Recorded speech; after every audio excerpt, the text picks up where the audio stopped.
saludo también a los hermanos que están viéndonos allá desde sus casas.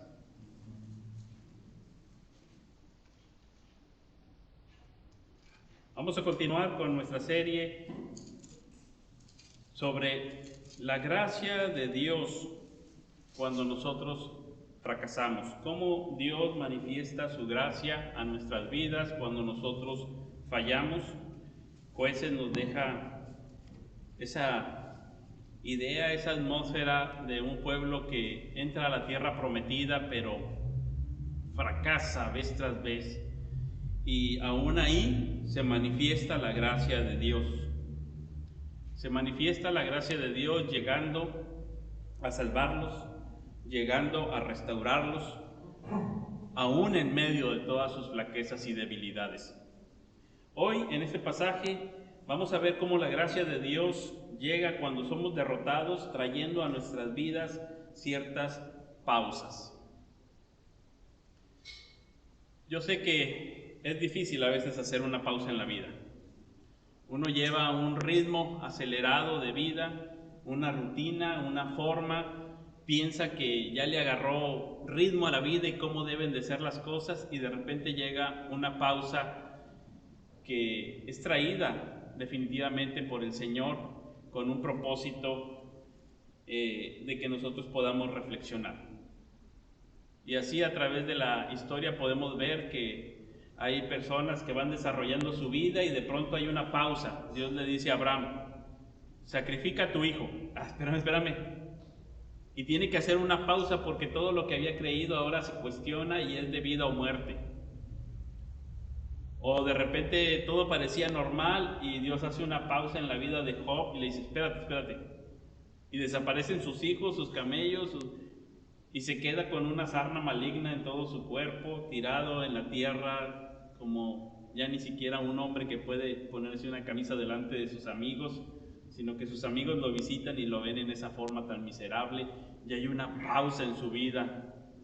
Y así vemos a través de la vida que llegan esas pausas, pero que no son más que la manifestación de la gracia de Dios para que nosotros podamos reflexionar. Incluso el rey Salomón en Eclesiastés dice: mejor es la casa del luto, porque ahí vas a hacer una pausa y vas a reflexionar y vas a decir: espérame, ese es el fin de todos nosotros, tengo que hacer una pausa. No nos gustan las pausas porque cada quien quiere seguir en su camino, pero de pronto Dios trae a la vida una pausa.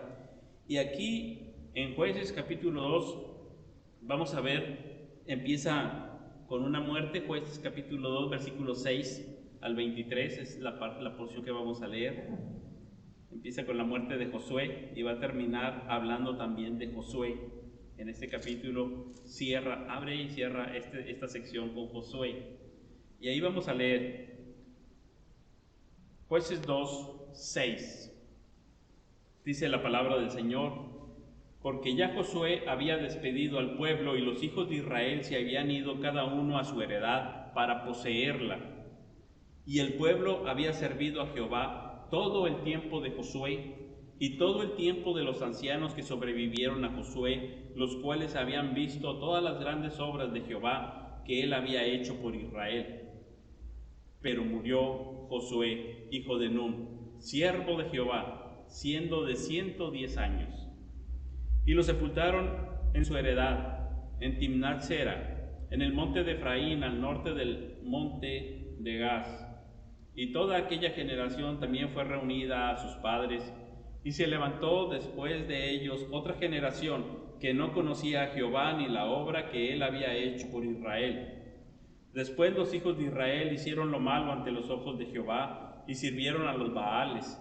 Dejaron a Jehová, el Dios de sus padres, que los había sacado de la tierra de Egipto, y se fueron tras otros dioses, los dioses de los pueblos que estaban a sus alrededores, a los cuales adoraron y provocaron a ira a Jehová, y dejaron a Jehová y adoraron a Baal y a Astarot, y se encendió contra Israel el furor de Jehová, el cual los entregó en manos de robadores que los despojaron, y los vendió en mano de sus enemigos de alrededor, y no pudieron ya hacer frente a sus enemigos.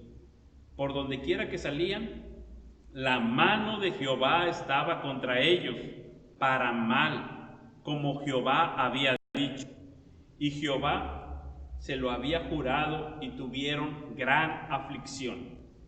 Y Jehová levantó jueces que los librasen de la mano de los que los despojaban, pero tampoco oyeron a sus jueces, sino que se fueron tras dioses ajenos a los cuales adoraron.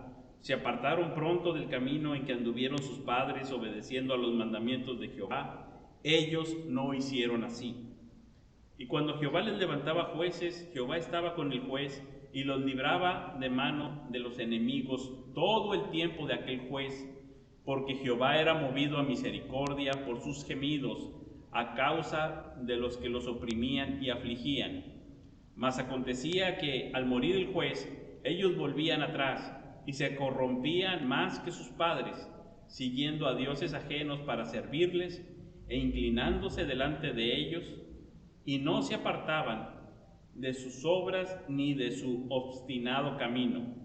Y la ira de Jehová se encendió contra Israel y dijo: por cuanto este pueblo traspasa mi pacto que ordené a sus padres y no obedece a mi voz, tampoco yo volveré más a arrojar de delante de ellos a ninguna de las naciones que dejó Josué cuando murió, para probar con ellas a Israel si procurarían o no seguir el camino de Jehová, andando en él como lo siguieron sus padres.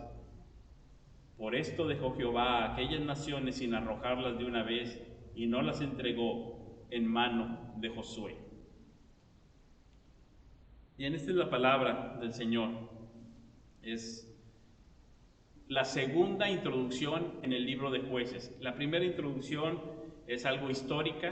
Esta es una segunda introducción que se hace al libro de Jueces y es desde una perspectiva teológica. Desde una perspectiva teológica, algo sucedió con ellos. Ellos habían fallado en adorar a Dios.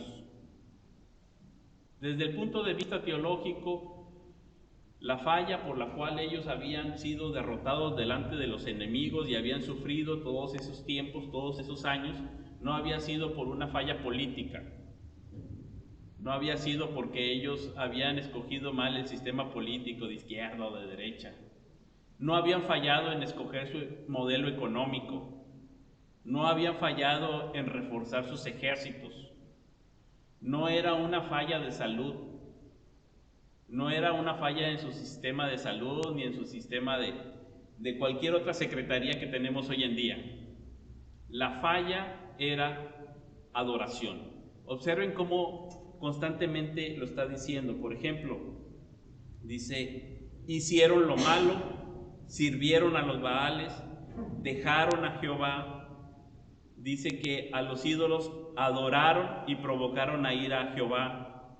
El 13 dice: dejaron a Jehová, y dice: adoraron a Baal y a Astarot. En el 17 dice que se fueron tras dioses ajenos a los cuales adoraron. En el 19 se volvieron atrás y dice que siguieron dioses ajenos para servirles e inclinarse delante de ellos. Eso es adorar. El problema que tuvieron fue un problema de adoración.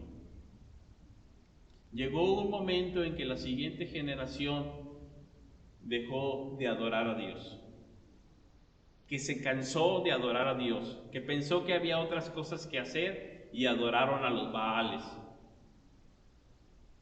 Y a eso le llama su obstinado camino. Y aquí no parece muy claro, pero en el versículo 17, donde dice: pero ellos no oyeron, dice, tampoco oyeron a sus jueces, sino que se fueron tras dioses ajenos. Eso de que se fueron, en realidad en el hebreo dice prostituyeron, hablando de una infidelidad espiritual hacia Dios. Ahí dice: se prostituyeron tras dioses ajenos. Es la imagen que está dando. Aquí Reina Valera nos lo traduce más suave, ¿verdad? Se fueron tras dioses ajenos. Y se habla de ello como dejar el camino, como dejar al Dios verdadero. Pero no a cualquier Dios verdadero. Fíjense cómo es descrito al Dios a quien dejaron en el versículo 12. Dice: dejaron a Jehová primero es descrito como el Dios de sus padres. De alguna manera dijeron, hay que romper con nuestros padres, con esa tradición de adorar a Dios. Pero luego dice que ese Jehová no solamente era el Dios de sus padres, de donde ellos provenían, de donde ellos no eran cananeos. Sus padres no eran cananeos, ellos eran israelitas, eran el pueblo de Dios y dejaron al Dios de sus padres y estaban adoptando un Dios que no era el de sus padres. No es porque ellos tenían que reconocer cuál era su procedencia. Pero además dice, dejaron al Dios que los había sacado de la tierra de Egipto. Esta era la gran historia en el pueblo de Israel. La salida de Egipto era la historia que todos contaban con gusto año tras año. Año tras año la contaban, la dramatizaban, la cantaban. Echó en la mar al jinete y al caballo, se hundió Faraón a todos sus carruajes, nos libró, abrió el mar en seco, el mar tuvo miedo y pasamos en seco. Alabado sea el Dios que nos sacó con mano poderosa, que hizo sus proezas en Egipto, que nos rescató. Era el Dios de nuestra salvación. Y ellos se cansaron de esta historia. Desecharon al Dios que los sacó de Egipto. Ese es el Dios al que desecharon, al que dejaron, al que le dieron la espalda. Recuerdo hace muchos años, cuando mi hermano Josué era pequeño, a veces yo abría el libro de español y le leía alguna de las cuentos, narraciones, o a veces eran cosas muy simples de rima que venían ahí. Yo recuerdo cuando le leí, él estaba sentado, yo le leí este era un gato con los, ¿qué? ¿Cómo era? Con los pies de trapo y los ojos al revés. ¿Quieres que te lo cuente otra vez? Y él me miraba y con una alegría me decía, ¡sí! Y yo decía, bueno, se lo voy a leer otra vez. Este era un gato con los pies de trapo y los ojos al revés. ¿Quieres que te lo cuente otra vez? ¡Sí! Y ¿cómo le explico? Pensé, o a lo mejor a él le resulta agradable mi compañía y que yo esté tomando un tiempo con él leyéndole, o tal vez simplemente él piensa que yo espero y él hace lo que él piensa que me va a agradar y me dice que sí.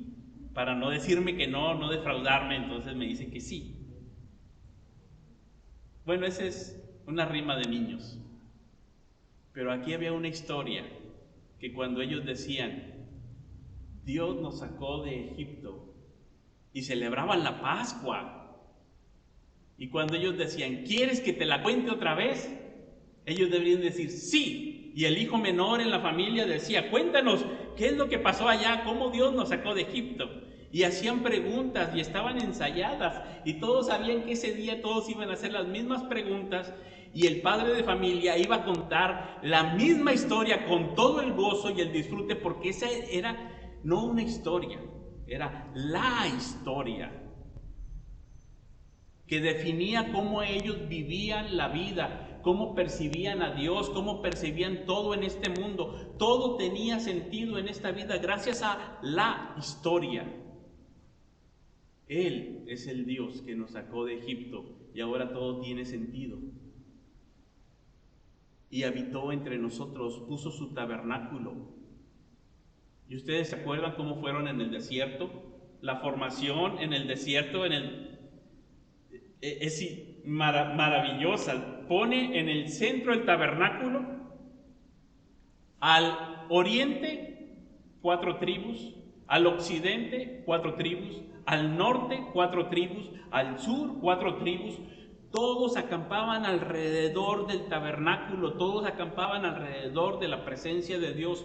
Todos sabían que el centro de la vida era Dios, el Salvador, el Redentor. Era el pueblo de la presencia. Y ahora estaban en la tierra prometida y el centro ya no era el tabernáculo, el centro ya no era Dios. Le dieron la espalda y cada quien buscó sus propios ídolos. Hicieron su vida ya no alrededor de Dios, sino alrededor de los Baales. Hoy diríamos que hacer la vida alrededor del dinero, de posesiones materiales. o hacer la vida alrededor de la familia, o de lo que me traiga salud, o hacer la vida alrededor de las amistades, o de la educación, o hacer la vida alrededor de un buen amor que me robó el corazón y ahora mi vida está alrededor de esa persona. Hacer la vida alrededor de alguien más que no sea Dios.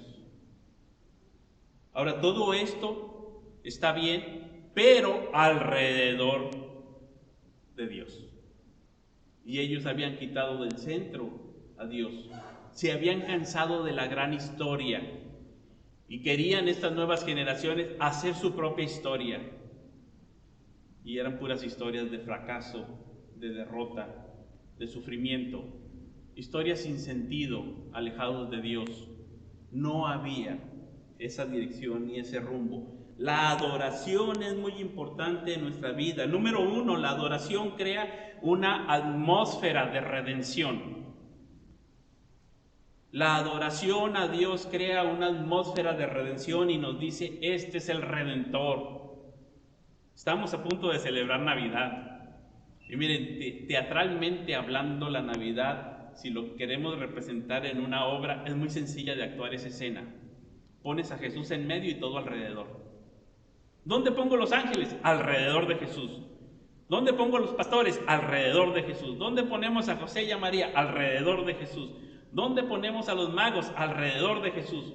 ¿Dónde ponemos los regalos? Alrededor de Jesús. Porque esa historia nuevamente nos está diciendo que Dios hizo su tabernáculo entre nosotros, habitó entre nosotros como en la antigüedad. Vino y habitó en medio de nosotros para decirnos que Él es el centro. Y todos adoran a Jesús. Acabamos de escuchar la historia.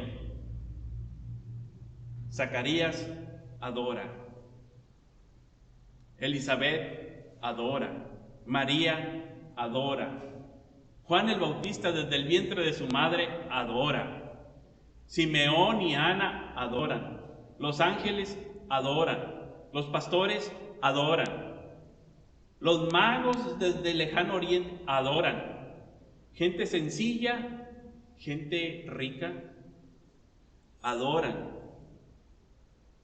Cercanos, lejanos, adoran. Esta es la gran historia. Si hay una historia que podemos leer y leer y repetir año tras año sin cansarnos, y si te dicen, ¿quieres que te la cuente otra vez? Miren, el próximo domingo vamos a tener a nuestro hermano Juan Alton hablándonos de esta historia otra vez. Y no debe de fastidiarnos ni cansarnos, sino al contrario. Esta es una historia que la repetición no hace que pierda su esplendor, su maravilla, su grandeza. ¿Quieres que te la cuente otra vez? Sí, porque es la historia más fascinante donde Dios vino y habitó entre nosotros, hizo maravillas y liberó no a los oprimidos por los enemigos, ni por los filisteos, ni por los madianitas. Nos dice Hechos capítulo 10 que liberó a todos los oprimidos por el diablo. Vamos a leerlo ahí en Hechos capítulo 10, pasaje donde el apóstol Pedro da esta grande lección, este recuento histórico. Fíjense cómo lo dice en el Hechos 10:37. Es una historia que te cuento y que te la vuelvo a contar y que te la vuelvo a contar porque esta es la gran historia de redención. No solamente nació como un niño de la Virgen María, sino que además dice, versículo 37, Hechos 10, vosotros sabéis lo que se divulgó por toda Judea, comenzando desde Galilea, después del bautismo que predicó Juan, y aquí está, cómo Dios ungió con el Espíritu Santo y con poder a Jesús de Nazaret, y cómo éste anduvo haciendo bienes y sanando a todos los oprimidos por el diablo, porque Dios estaba con él. Ahí está, en el Antiguo Testamento, en Jueces, dice que Dios los escuchó gemir, y entonces les levantaba libertadores, jueces, que los libraban de sus enemigos. Pero el juez moría y otra vez la opresión regresaba. Pero aquí el Señor levantó un libertador singular, que murió, pero con su muerte, en vez de terminar la salvación, se magnificó porque resucitó venciendo al diablo, a la muerte, resucitando con poder y ahora extendiendo su reino. Aquí tenemos a un Salvador mucho más grande que cualquiera, mucho más grande que Otoniel, que Gedeón, mucho más grande que Samgar, mucho más grande que Sansón, nuestro Señor Jesucristo. Y esa es la historia que contamos una y otra vez. Y aunque sabemos que todas las evidencias no apuntan mucho a que nació en diciembre, pero hay un día en que lo recordamos y que nos sentamos y que decimos, ¿quieres que te lo cuente otra vez? Sí, esta es la historia, este es el Dios que me salvó, no de Egipto, pero sí de la vana manera de vivir que yo llevaba, que me rescató, porque yo estaba como este pueblo también, esclavizado, oprimido por el diablo, y Él perdonó mis pecados, Él me redimió, Él me rescató por la sangre del Cordero, Cristo Jesús, salvándome, perdonándome y haciéndome ahora parte de su familia. Todo apunta más bien a que el Señor Jesucristo nació por allá por la fiesta de los tabernáculos, el otoño, y esto tiene mucho sentido con las fiestas tradicionales judías, como lo vemos en la Biblia, porque la fiesta de los tabernáculos, ustedes saben, es llamada el tiempo de nuestra alegría. Y es el tiempo en que celebraban que no solamente Dios los sacó de Egipto, sino que puso su tabernáculo, su presencia en medio de ellos, con una columna de fuego o una columna de nube. En medio de ellos resplandeció la gloria del Señor. Luego les dio también su ley, su palabra. Y así es como empieza el nacimiento del Señor Jesucristo, celebrando que Dios está en medio de su pueblo, poniendo su tabernáculo nuevamente y trayendo su gloria y majestad, y todo es gozo y alegría, como la fiesta de los tabernáculos. El tiempo de nuestra alegría ha llegado. He aquí os doy nuevas de gran gozo, y ya nos lo comentará Juan Alto el próximo domingo, si el Señor lo permite. Y esa es una historia que ellos desecharon y dijeron, no queremos seguir al Señor. La adoración a Dios crea una atmósfera de redención, pero número 2, también la adoración destaca el valor del individuo y su responsabilidad delante de Dios. Cuando nosotros venimos a adorar, adoramos sí corporativamente, pero también es una respuesta personal delante del Señor, la adoración.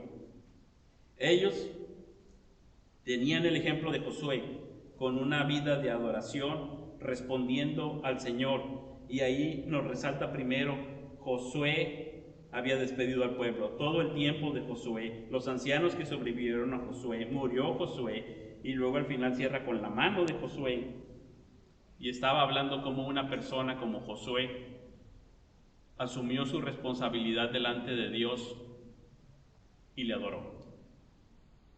Todos vamos a tener que responder delante del Señor, y la única respuesta aceptable delante de Dios es la adoración. Esa es la respuesta. Después de que el mundo fue destruido por el diluvio, Noé salió y adoró. Esa fue una pausa muy grande. Después de que Abraham iba a sacrificar a su hijo Isaac, esa fue una pausa muy profunda. Adoró. Después de que Job se quedó vacío y con la sarna maligna, esa también fue una pausa muy incómoda, muy dolorosa, pero dice que él respondió y adoró. Un día vamos a responder, y a veces nuestra vida lleva cierto camino o cierta desviación, nosotros pensamos que estamos haciendo bien las cosas y Dios nos detiene un poco y a lo mejor manda una pandemia y dice, a ver, responde, vas a responder con adoración. Hay un momento en que tenemos que responder. La adoración también nos da perspectiva para la vida. En un mundo sin sentido, donde la gente parece andar a tientas buscando el sentido de la vida, cuando la vida se sale de foco, la adoración nos da la perspectiva para la vida. La adoración permite al cristiano encontrar su destino y su propósito en esta vida.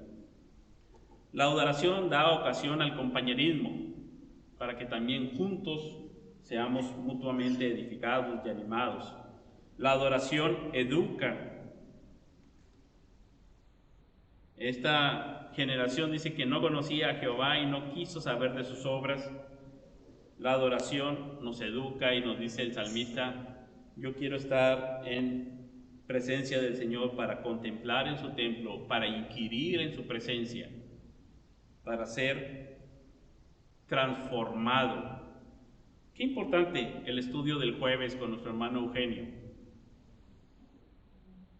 ¿Cómo es que nos decía allá en Romanos capítulo 12 que nosotros nos presentemos por las misericordias de Dios a Dios como un sacrificio vivo, santo, agradable a Dios, que no nos conformemos a este siglo, sino que nos renovemos, que nos transformemos en nuestra mente por la palabra de Dios y entonces comprobaremos la buena voluntad de Dios, agradable y perfecta?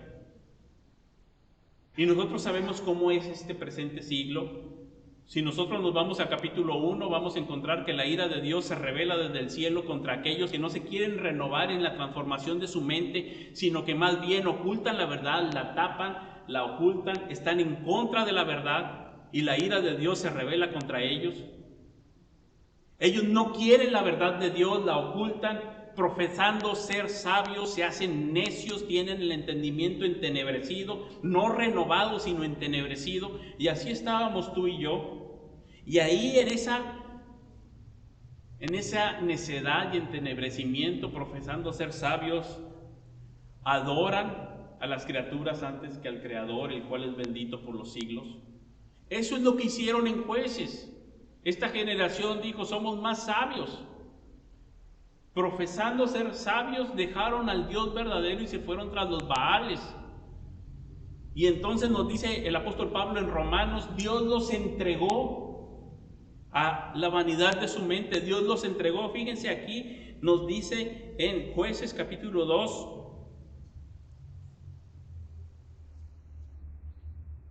versículo 14. Y se encendió contra Israel el furor de Jehová, el cual los entregó en mano de robadores que los despojaron y los vendieron. Ahora, esta robadores y los que los vendieron, ese es el lenguaje de los esclavos. Ellos desecharon al Dios que los sacó de la esclavitud en Egipto y ellos dijeron, no queremos al Dios que nos sacó de la esclavitud. Y entonces Dios dice, bueno, los voy a entregar con estos que los van a esclavizar. Robadores no estaban robando cosas, estaban robando personas. Eso de que los vendió está hablando de trata de personas.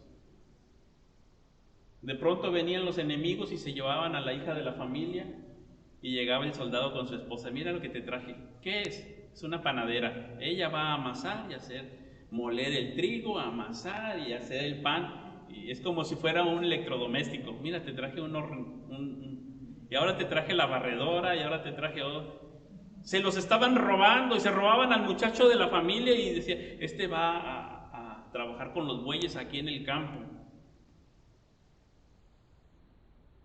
Ellos no querían al Dios que los libertó de la esclavitud en Egipto. Y Dios dice, ¿no quieres eso? Bueno, vas a ser esclavo. Te entregó para que seas esclavo.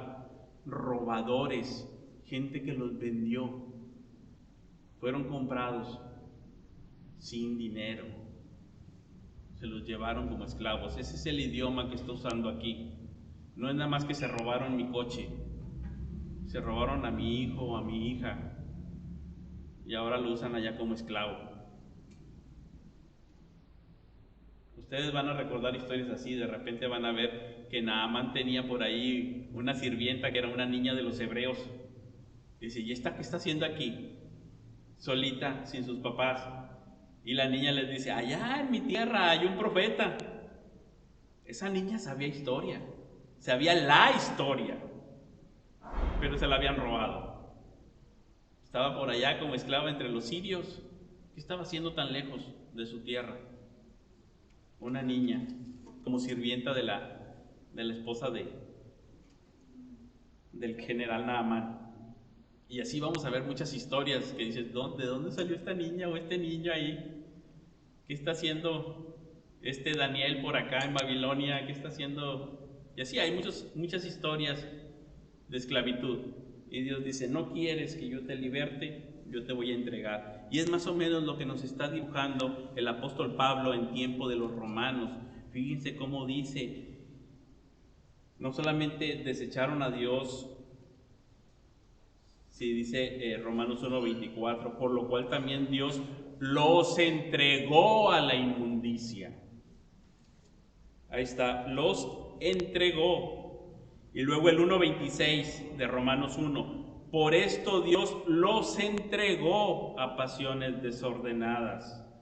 Y luego el 1:28, como ellos no aprobaron tener en cuenta a Dios, Dios los entregó a una mente reprobada. Los entregó. ¿Quieres seguir ese camino? Dijo, te voy a dejar en ese camino, y los entregó a una mente reprobada. Y ahora, eso fue el capítulo 1 de Romanos. Capítulo 12, el apóstol Pablo está diciendo que ahora pueden transformar su mente. ¿Qué pasó entre el capítulo 1 y el capítulo 12? ¿Qué es lo que hace la diferencia? El Evangelio, la historia.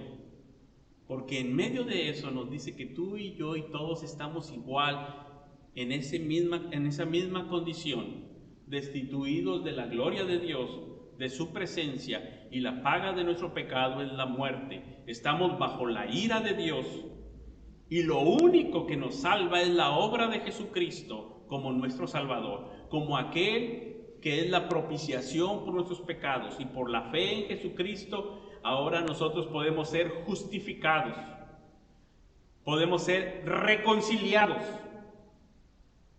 podemos ahora tener una vida nueva, ser regenerados con la obra del Espíritu Santo. Y ahora no solamente ocurre esto en nosotros cuando creemos en Jesucristo, sino que el apóstol Pablo nos dice, ahora tenemos una responsabilidad de responder en adoración, en un culto racional. Adoración es la respuesta a la misericordia de Dios. Una renovación de nuestro entendimiento de tal manera que la adoración nos educa. La adoración número 6 enriquece la personalidad y fortalece el carácter. Cuando uno adora, no pierde su alma, sino que la fortalece. En el Evangelio el Señor Jesucristo nos decía, al revés, si tú ganas todo el mundo, pero no puedes venir a una relación personal con Dios en adoración, estás perdiendo tu alma, aunque ganes todo el mundo. Pero si lo primero que buscas es el reino de Dios y su justicia, si Él es tu adoración, si Él es tu tesoro, entonces todo lo demás vendrá por añadidura alrededor. La adoración da energía para el servicio. Número 7, la adoración nos da energía para el servicio. A mí me llamó mucho la atención la primera vez que leí un escrito de John Piper que decía, hermanos, no sirvan a Dios. Yo dije, ¿cómo que no sirvan a Dios? Y luego decía en su escrito, adórele. Adórele, primero adórele y esté maravillado por Él, y entonces le sirve. Usted no empiece sirviendo a Dios, usted empiece adorando a Dios, es lo que decía por ahí el hermano John Piper en ese escrito. No recuerdo muy bien toda su tesis, pero recuerdo eso que me impactó, que decía, hermanos, no sirvan a Dios, primero adórenle. Y entonces con ese corazón preparado por la adoración, sírvale. Número 8, la adoración sostiene la esperanza de paz en el mundo. En un mundo de incertidumbre política, de ideologías opuestas, entre las superpotencias, de relativismo religioso, la decadencia moral y todo lo que vemos, la adoración nos da esperanza. Porque no importa quién se esté disputando este mundo, ni las mañas que estén usando, un día, al final de todo, todos vendrán a adorar al Rey de Reyes y Señor de Señores. Y esa es nuestra esperanza, y por eso sabemos que estamos confiados, en paz, porque el malo no tiene la razón. El fuerte, el violento, no tiene la razón.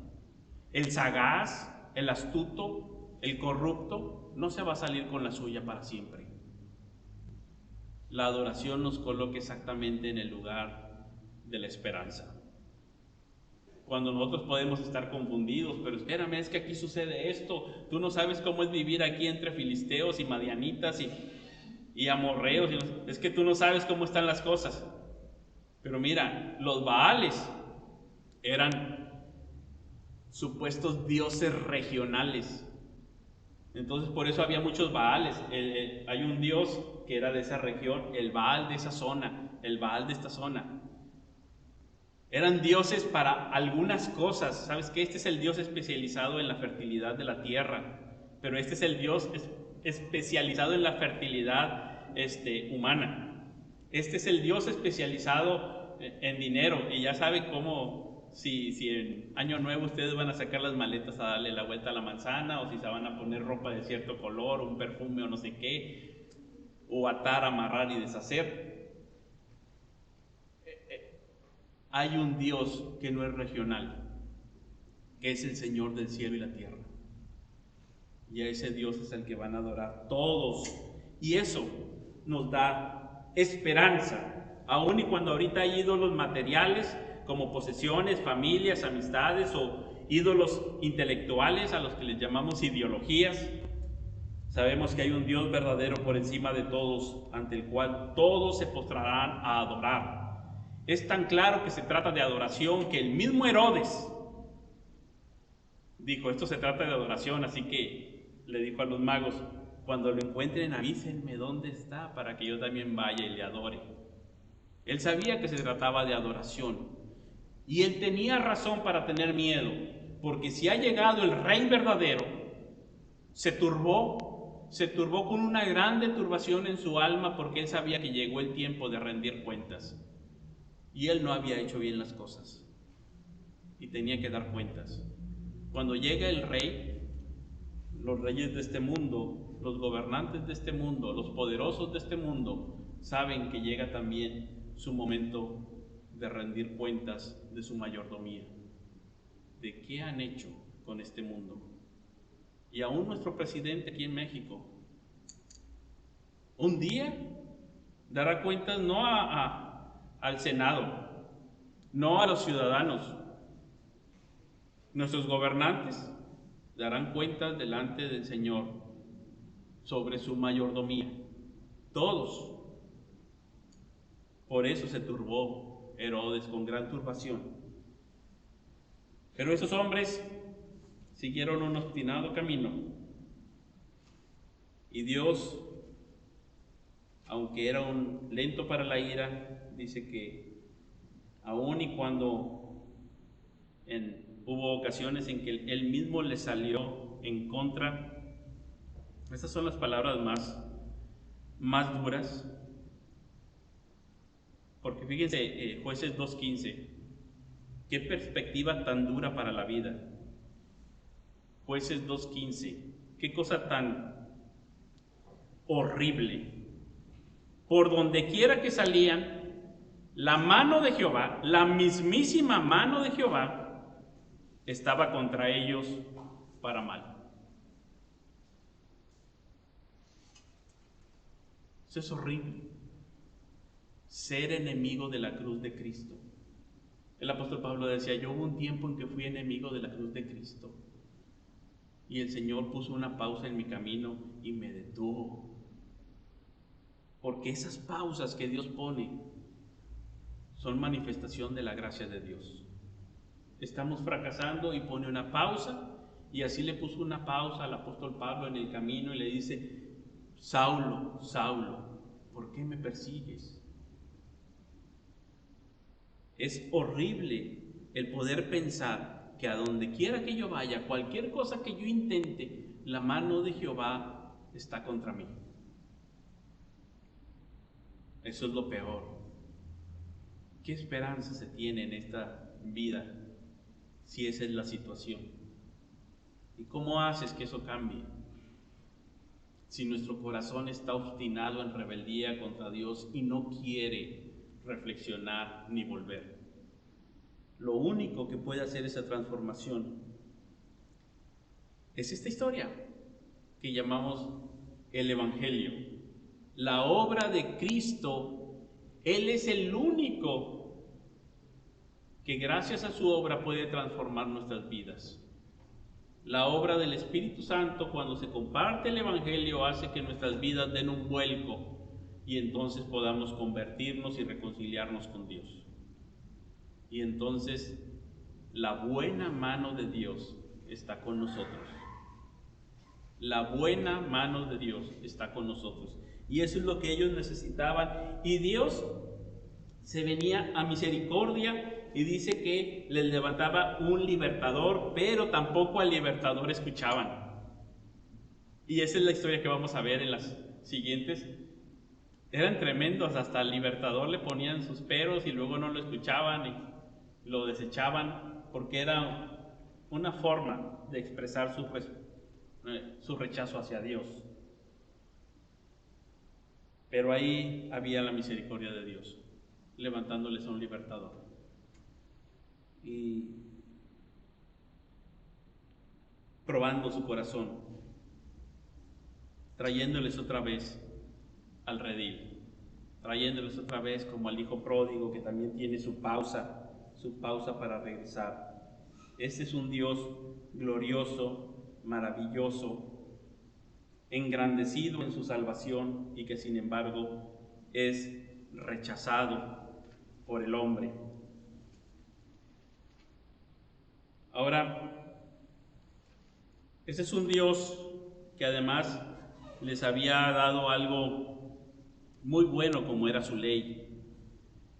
Había hecho un pacto con ellos y las palabras cierran con la vida de Josué. Dice: yo ya no voy a quitar a arrojar ninguna de estas naciones que dejó Josué cuando murió.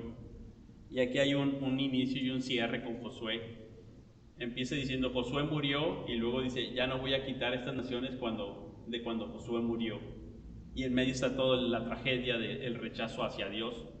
En este paréntesis, fíjense cómo se refiere a la muerte de Josué y a toda la vida de Josué. En esos pocos párrafos se menciona en el versículo 6 Josué, en el 7 Josué, en el 8 Josué, y luego en el 22 Josué y en el 23 Josué. O sea, lo está poniendo ahí en contraste.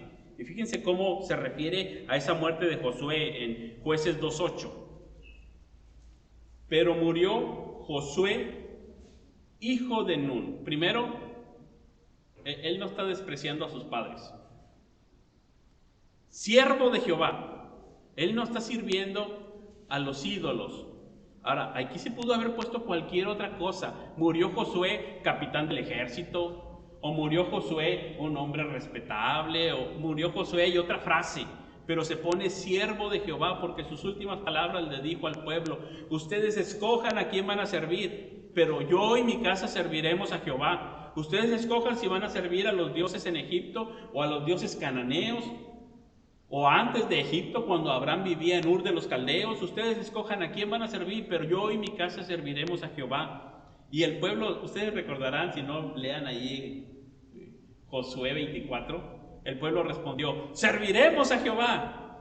¿Y Josué qué les dijo? ¿Les dijo amén? No, les dijo: no me salgan con eso, porque ustedes son rebeldes y Dios es un Dios santo y no va a soportar sus rebeldías. Y entonces ellos dijeron: sí, serviremos a Jehová. Pero eso implica que van a dejar a sus ídolos y los van a desechar. Sí, los vamos a desechar y vamos a servir a Jehová. Y todavía Josué como que les dice: piénsenlo bien, piénsenlo muy bien, porque Es más, hasta trajo una piedra simbólicamente. Miren, aquí está esta piedra y lo está escuchando todo, y esta piedra va a ser testigo contra ustedes. Aquí está esta roca, la estoy poniendo aquí en medio de ustedes. Piénsenlo bien lo que van a decir. Y todo el pueblo dijo: sí, serviremos a Jehová. Y ahí está la piedra, siendo testigo de cómo abandonaron a Jehová. Pero aquí Jueces nos está contrastando. Y fíjense cómo dice: pero murió Josué, hijo de Nun, siervo de Jehová. Y luego todavía añade, siendo de 110 años. Ahora, los escritores de aquel tiempo no son rolleros. Ellos no tienen todo el papel y toda la tinta del mundo, como nosotros que escribimos un montón en la computadora y podemos imprimir. No, el papel es muy preciado y la tinta también en ese tiempo. Cuando van a escribir algo es porque tiene sentido para algo, no es nada más escribir por escribir. ¿Por qué escribió que murió siendo de 110 años? Rápido. Hijo de Nun, es de la tribu de... Solamente había dos tribus grandes que fueron fieles entre los espías: Judá y José. La tribu de Judá y la tribu de José. La tribu de Judá era Caleb, y de la tribu de José, Josué.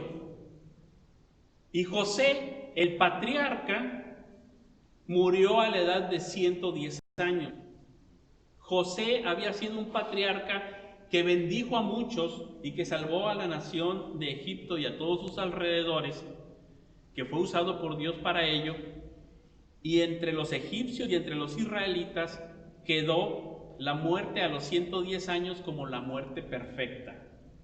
Como si querías vivir la vida perfecta, bien bendecido por Dios, morías como el patriarca José de 110 años. Y aquí dice: Josué muere a los 110 años, sirviendo al Señor. Ahora regresémonos a Romanos capítulo 12.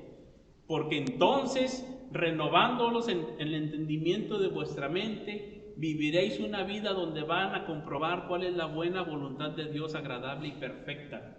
Es casi como vas a morir de 110 años. Es casi como decirlo simbólicamente: vivió una vida sirviendo al Señor, donde él pudo comprobar la buena voluntad de Dios, agradable y perfecta. Y ellos, en contraste, no tienen 110 años, tienen 20 años de paz, 40 años de guerra, 40 años de opresión, 8 años de paz, de libertad. Y viene otro tiempo de 40 años de opresión, y vamos a ver todos esos años sin poder llegar a disfrutar de la bendición en su vida, como este contraste que está haciendo con Josué, que murió de 110 años, pleno, bendecido, porque él ahora había vivido y había conocido a ese Dios que ellos despreciaban, el Dios que los sacó de la tierra de Egipto. Y ustedes recordarán, si leen Josué 24, que cuando Josué termina de dar este discurso, no nada más muere Josué, sino que también los huesos que se trajeron de José desde Egipto los entierran en la tierra prometida, en su heredad en Efraín. Porque Dios los sacó de Egipto y José les había dicho: cuando Dios los visite, porque de cierto los visitará, llévense mis huesos a la tierra prometida, a mi heredad, en el monte de Efraín, donde Dios me dio heredad. Llévenlo para allá. Y entierran sus huesos. Así que enterraron los huesos de José y enterraron a Josué con esa bendición como testimonio, además de la piedra, de que Dios es fiel, de que Dios es salvador, de que Dios es bueno, de que Dios es misericordioso, de que Dios es lleno de gracia, de que Dios de cierto visita y salva a su pueblo. Eso es seguro. Y ellos estaban dejándolo por ídolos, que lo único que les traían eran opresión, sufrimiento, llanto, gemidos, pero seguían en su obstinado camino. Pero ahí había una pausa para probar su corazón, para ver si temían a Dios o no. Ahora nosotros tenemos una pausa que nosotros podemos decir, es fortuita, es accidental, es creada por el hombre, es hecha... Finalmente, sea como sea, es una pausa. Y Dios nos permite, en su gracia, poder reflexionar y poder otra vez dirigir nuestros corazones hacia Él y reconsagrar nuestra vida a Él. Y si usted no ha creído en Cristo, este es el momento en que usted puede venir al Señor Jesucristo, arrepintiéndose de sus pecados y creyendo en la obra de Cristo en la cruz del Calvario, porque Él de cierto vino, vivió, sufrió la cruz, fue sepultado y resucitó al tercer día, y ahora vive. Él resucitó, ascendió al cielo y un día vendrá en gloria, y hoy le llama a reconciliarse con Dios. Hoy le llama a que usted pueda adorarle, a que usted pueda regresar a Él. No nos cansemos del Evangelio. Si usted es creyente, disfrútelo, gócelo, maravíllese de la grandeza de Dios como nuestro Salvador una y otra vez. Él es el que da sentido a nuestras vidas, Él es el que nos restaura, Él es el que nos salva. Y que cuando alguien nos pregunte, podamos decirle, aquí voy, te la voy a contar otra vez. Cristo es mi Salvador. Él vino, Él murió, Él resucitó. Y en la iglesia vez tras vez lo recordamos con la Santa Cena. Su pacto. Y eso es lo más grande que tenemos. El Evangelio de Dios es poder para salvación a todo aquel que cree. A ti, a mí, a todo aquel que cree. Hoy podemos responder personalmente al Evangelio de nuestro Señor Jesucristo. Él es nuestro Salvador para siempre. No necesitamos nadie más. Y cuando nos encontremos en algún momento desesperados, van a venir esas situaciones, lo sabemos. Pero ojalá y podamos terminar como Job. Es increíble esa transformación que hubo en Job. Nuevamente, vamos a Job capítulo 42. Y nuevamente pensemos en la renovación de nuestra mente, como decía Romanos capítulo 12. Y veamos que lo más grande que le ocurrió a Job, la transformación más grande que le vino, no era algo material, lo que le ocurrió a Job. No fue que recobró la salud, aunque necesitaba salud desesperadamente, pero lo más grande no fue que recobró la salud. Tampoco lo más grande fue sus amistades o que fue consolado por todos sus conocidos. Lo más grande en su restauración no fueron las 14,000 ovejas o los 6,000 camellos o las 1,000 yuntas de bueyes, las 1,000 asnas, los 7 hijos, las 7 hijas, aunque sean las más hermosas. Lo más grande, fíjense cómo dice en Job 42, respondió Job a Jehová y dijo, yo conozco que todo lo puedes y que no hay pensamiento que se esconda de ti. ¿Quién es el que oscurece el consejo sin entendimiento? Por tanto yo hablaba lo que no entendía, cosas demasiado maravillosas para mí que yo no comprendía. Oye, te ruego y hablaré, te preguntaré y tú me enseñarás. De oídas te había oído, mas ahora mis ojos te ven. Por tanto me aborrezco y me arrepiento en polvo y ceniza. Lo más grande que encontró Job en medio de toda su aflicción es, ahora mis ojos te ven.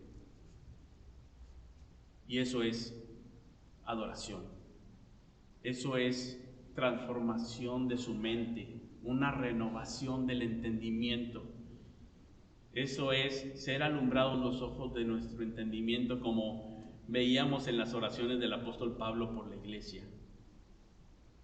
Hay momentos en que sí es importante la salud, sí es importante la familia, sí es importante las posesiones, sí es importante las amistades, pero la transformación más radical que le ocurrió ahí, él lo expresa con esta frase poética, ahora mis ojos te ven. que nosotros podamos entrar así en la comunión con Dios. Esta generación de jueces era una generación que no conocía a Jehová. Sus ojos se cerraron, no quisieron verlo. Y gracias a la obra de Cristo en la cruz, nosotros éramos ciegos, pero gracias a la obra de Cristo en la cruz, ahora mis ojos te ven. Que quedemos maravillados en adoración al Señor y que esta pueda ser nuestra respuesta en medio de las pausas que el Señor pone en nuestra vida. Señor, yo quiero, abre mis ojos, quiero que mis ojos te vean. Esa es mi oración, Señor. Vamos a orar. Gracias, Dios, te damos por tu palabra. Ayúdanos, Señor. Muchas veces andamos por nuestra vida y nos olvidamos de ti. Ayúdanos a centrarnos en ti y adorarte. Sabemos que pasamos todos por diferentes situaciones, unas más complejas que otras, a veces muy complicadas, familiares o de salud o económicas. Hay cosas complejas en nuestras vidas, pero ayúdanos que en medio de todo ese tiempo podamos tener esperanza, confort en tu evangelio, en tu presencia, que podamos profundizar en nuestro conocimiento tuyo y nuestro entendimiento sea renovado, que podamos realmente expresar como Job, ahora mis ojos te ven. Señor, ayúdanos a cada uno, fortalécenos en el hombre interior por tu Espíritu y que podamos enfocar nuestras vidas delante de ti y seas tú nuestro tesoro, el máximo motivo de adoración, de alegría y de satisfacción para nuestra vida. Que podamos decir, fuera de ti nada deseo en la tierra, tú eres, Señor, lo que tengo. Tú eres todo mi gozo, mi anhelo, mi satisfacción. Por Jesucristo. Amén.